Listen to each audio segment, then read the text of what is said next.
قاعدة في أمان الله بتفرج على برنامج رامز جلال، ما صدقت إن أنا خلصت كل اللي ورايا.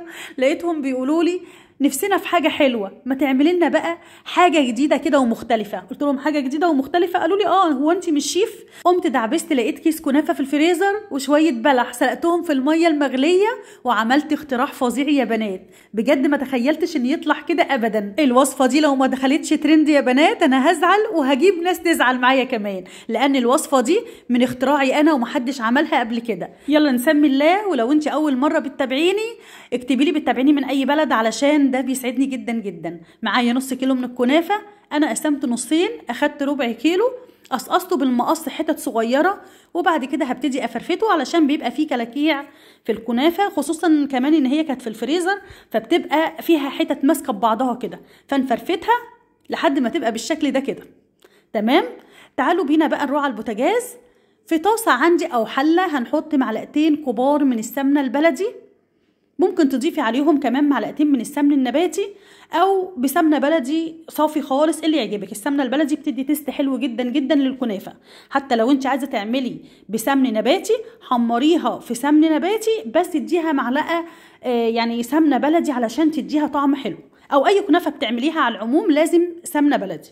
هنشوحها بقى على نار هاديه جدا وايدينا فيها ما بتقفش لحد ما تاخد اللون الذهبي كده. بدأت تاخد اللون الذهبي الأشقر اللي أنا عايزاه، هو ده اللون المطلوب، ما نغمقهاش أكتر من كده. هنديها بقى نص كوباية من سيرب كنافة اللي هو الوسط، شربات وسط، وهنبتدي بقى نفضيها في بايركس أو صينية بقى بتاع تشيز كيك أو تارت تكون ليها قاعدة بتتشال يعني، وهنبتدي نضغطها بكيس كده علشان تتماسك وتبقى قطعة واحدة. لما أجي أقطعها تبقى ماسكة في بعضها. هنركنها على جنب وهنجيب حلة تانية نحط فيها كوبايتين من المية، وهنحط فيها جزء من الكنافة يعني حوالي 8 كيلو من الكنافة، وهنحط معاها كمان كوباية من البلح المتفصص ومغسول كويس قوي. هنضيف 5 معالق من اللبن البودرة او كوبايتين لبن عادي، وهنحط كوباية مية او كوباية ونص مية، وهنحط شوية من السكر حوالي معلقتين كبار من السكر، وكيس فانيليا، وفصين من المستكة. لو ما عندناش مستكة نقدر نحط رشة من الحبهان المطحون او نستغنى عنه خالص.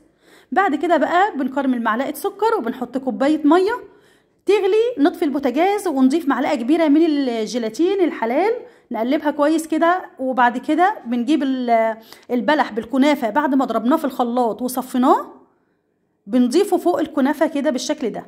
بيبقى عندنا مهلبية كده بالبلح طعمها تحفة، بنحطها فوق الكنافة. والشويه اللي تفضلوا انا هحطها في كاسات كده. عايزه اقول لكم بقى مهلبيه التمر دي روعه، طعمها تحفه تحفه تحفه تحفه. بما اننا بقى هنعمل كنافه بالبلح فيبقى بدل ما احنا نعمل الكريمه البيضاء انا عملتها الكريمه بالبلح، وحطيت معاها جزء من الكنافه علشان يبقى طعم الكنافه تبقى طعمها حلو، يعني بناكل كنافه بالبلح. تمام كده. ده عندي تمر برضو فصصته وغسلته وكنت حاطاه في مصفى كده او بمنديل مطبخ بننشفه، وبنحطه كده فوق الكريمه. واخر حاجه بنحطها اللي هو صوص الكراميل اللي هو فيه الجيلاتين، بنحطها بقى في التلاجة لحد ما تمسك الطبقه اللي فوق دي. وادي الكاسات اللي هي المهلبيه برضو هنزينها. انا قالب الطرت اللي انا كنت عامله فيه الكنافه ده كان مخرم، فالصوص اللي انا حطيته على الوش يعني اندلق كله في التلاجة وانا ما خدتش بالي. بصوا لونه هنا شكله حلو ازاي، وهنا يعني صفى كله. فانا بقول لكم ان يعني دي مشكله من القالب نفسه، طبعا ما عرفتش ان انا اعالجها، بس كانت طعمها بجد تحفه تحفه تحفه. لو كان فيه الطبقه اللي هي كانت فوق دي كان بقى شكلها احلى بكتير من اللي انتوا شايفينه ده. تعالوا بقى نقطعها واوريها لكم شكلها عامل ازاي. بجد والله العظيم والله طعمها تحفه بجد، جربوها وانا واثقه ان هي تعجبكم قوي. لو انتوا عايزين تعملوا مهلبيه عاديه وتحطوا فيها بلح وتضربوها بدل ما تحطوا كنافه، اعملوا اللي انتوا عايزينه. تقدروا تعملوها بالمهلبيه بالكنافه او مهلبيه عاديه باللبن بس معاها بلح برضو تضربوها في الخلاط. الطريقه اللي تعجبكم اعملوا بيها. كل اللي انا عايزه اقوله لكم ان هي الفكره نفسها بجد تحفه وطلعت لذيذه قوي، لازم تجربوها. ويلا بقى وصلوا الفيديو لاكبر عدد ممكن، احفظوا الطريقه عندكم، وتقدروا كمان تعملوها مهلبيه بالبلح كده طعمها فظيع. مش عايزه اقول لكم ان انا ما بطلتش اكل منها والله العظيم، وعجبت ولادي قوي وجوزي كمان. يلا جربوها وكل سنه وانتم طيبين.